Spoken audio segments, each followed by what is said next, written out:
इन्द्रद्युम्नः पाण्ड्यगण्डाधिराजः त्वद्भक्तात्मा चन्दनाद्रौ कदाचित् त्वत्सेवायां मग्नदीः आलुलोके न एव अगस्त्यं प्राप्तम् आदित्यकामम्।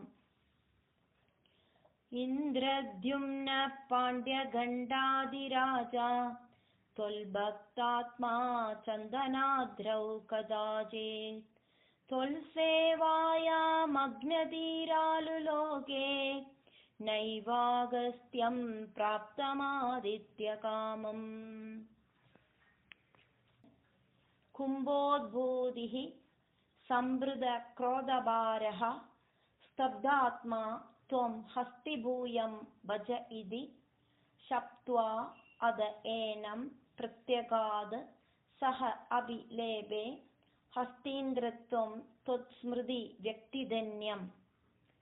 कुम्भोद्भूति संवृतक्रोधभार स्तब्धात्मा त्वं हस्तिभूयं भजेति शप्त्वादैनं प्रत्यगात् सोऽभिलेभे हस्तीन्द्रत्वं त्वत्स्मृति व्यक्तिधन्यम्।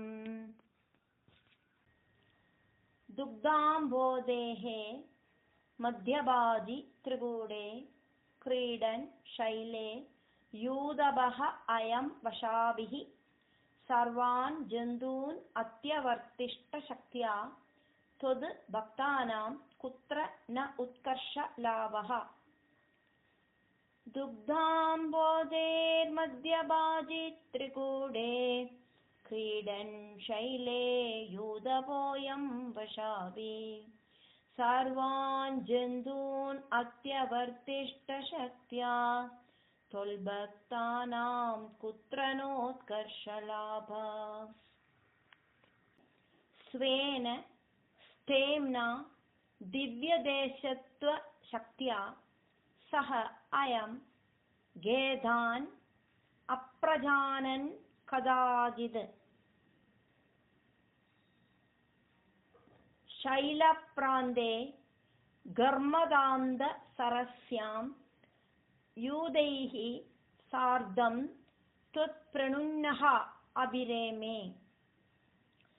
स्वेन स्थेम्ना दिव्यदेशत्वशक्त्या सोऽयं गेधानप्रजानन् कदाचित् शैलप्रान्ते घर्मदान्तसरस्यां यूदैः सार्धं त्वत्प्रणुन्नोऽभिरेमे।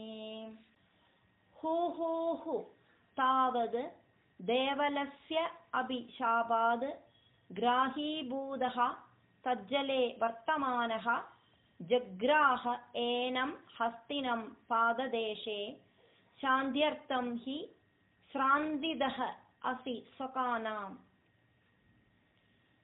हु तावत् देवलस्याभिशापात् ग्राहीभूतस्तज्जले वर्तमाना जग्राहैनं हस्तिनं पाददेशे शान्त्यर्थं हि श्रान्तिदोऽसि स्वकानाम्।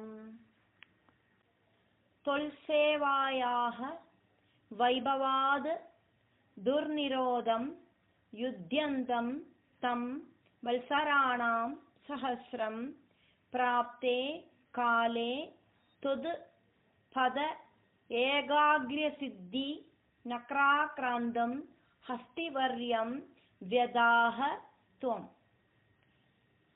त्वल्सेवाया वैभवाद् दुर्निरोधं युध्यन्तं तं वल्सराणां सहस्रं प्राप्ते काले त्वत्पदैकाग्र्यसिद्ध्यै नक्राक्रान्तं हस्तिवर्यं व्यदातुम्।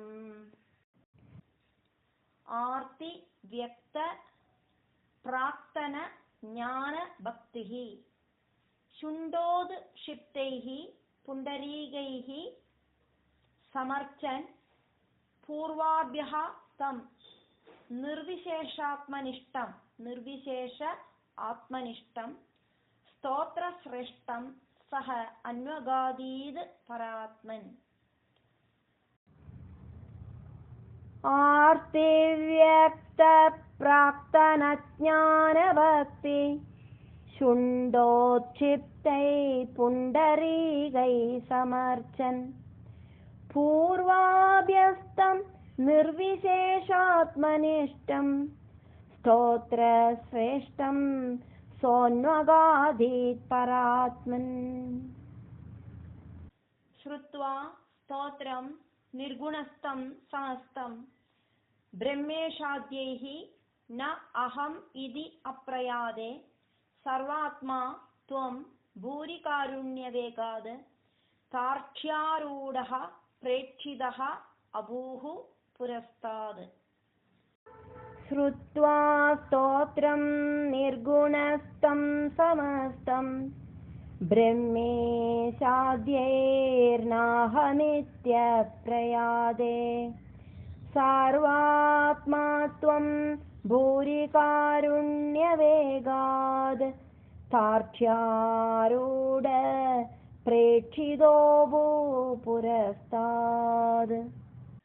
हस्तीन्द्रं तं हस्तपद्मेन धृत्वा चक्रेण त्वं नक्रवर्यं व्यधारि गन्धर्वे अस्मिन् मुक्तशापे सह हस्ते त्वत्सारूप्यं प्राप्य देदीप्यते स्म।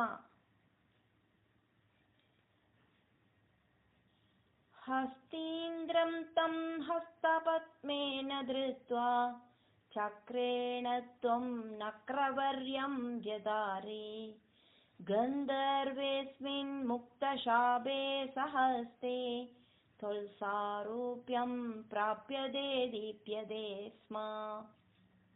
एतद् वृत्तं त्वां च मां च प्रगे यः गायेद् सः अयं भूयसे श्रेयसे स्यात् इति उक्त्वा एनं तेन सार्धं गतः त्वं धिष्ण्यं विष्णो पाहि वातालयेश।